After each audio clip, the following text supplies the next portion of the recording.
In the first part of 8.1, we used law of sines to solve a non-right triangle when you had two angles and a side. But in day 2, we're going to change that up.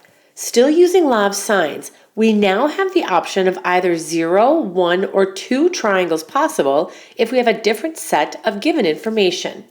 Now we're going to be looking for two sides and a non-included angle. Let's take a look at the picture at the right.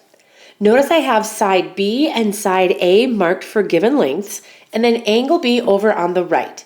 So non-included means it's not in between those two side lengths. This takes up the configuration side, side, angle. So when given side, side angle, instead of solving for an angle first by subtracting from 180, we have to solve for our angle using sine inverse. And we'll have to test for the obtuse option. And I'll show you what I mean by that. To test for an obtuse option, we're going to use our primary rules back from chapter 7b. If you know an angle for sine, the second angle, you just do 180 minus that. So that's what we'll apply in this lesson. It says, what are the two possible measures for angle A? And it's supposed to say angle B. I gave you angle A, so please cross that off and put a B, capital B. And then it says, do they both work? So we'll take a look at how to test whether or not we have 0, 1, or 2 triangles.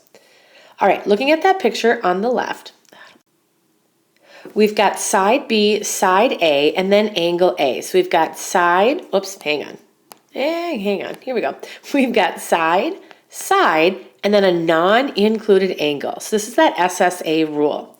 We can use law of sines because we know angle A and the length of the opposite side. So we can take sine of 42 degrees divided by side length of 22. Now, since we know the side directly across B, the only other thing we can calculate now is angle B. And that means we'll take sine B in the numerator, that's where our variable will go, and then side length 12. From this 8.1 day 1 lesson, we're going to cross multiply here. So there's nothing new in this step. But when we cross multiply, we're going to get 22 times sine B. And then the other direction, we'll get 12 sine 42. To get B by itself, we first have to isolate sine B. So we have to get this part by itself before we take the inverse. To move the 22 over, we'll divide. That whole thing. Dividing 22 on the left gives us sine B. And here's where you're going to want to put a little star. Back at the very beginning of chapter 8, I said trig values need to be rounded to 4 places. So let's add that in right here. Round to 4 places. So we're going to type all of this into our calculator. 12 times sine 42 divided by 22. Go ahead and type that in and see what you get for your decimal. When I did it, I got 0.3650. And there's to that 4 decimal places. Now, from chapter 7b, whenever we had a trig value and we were trying to find the angle, we always took the inverse. And that's how we'll get B by itself. And remember, we're in degree mode. If we type in sine inverse 0.3650, I get an angle for B, which is approximately 21.4.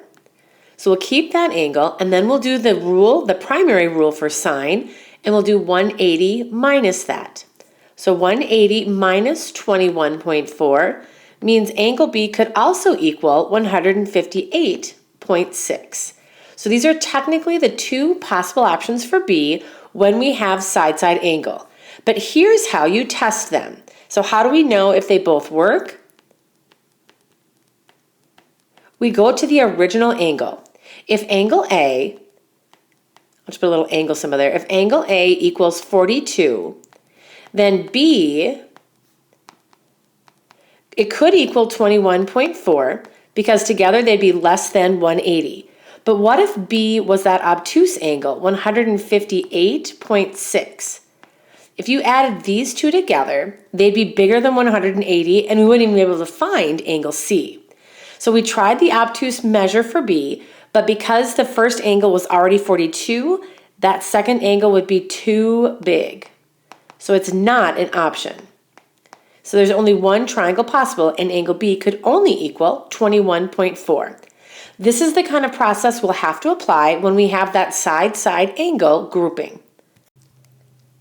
On the back, we're just asked to solve each triangle. I have angle A, which is 58 degrees. 4.5 is directly across A, so that's my little a. 5 is directly across angle B up here, so that's little b. I'll write that. Whoops, maybe. There we go. And then I'll put a little c for that long side, but it's not the hypotenuse because this is a non-right triangle. So again, based on our markings, like we talked about on the other side, we've got two sides and a non-included angle. This is that SSA configuration. We know angle A and we know side A, so we'll start by taking sine of the angle, which is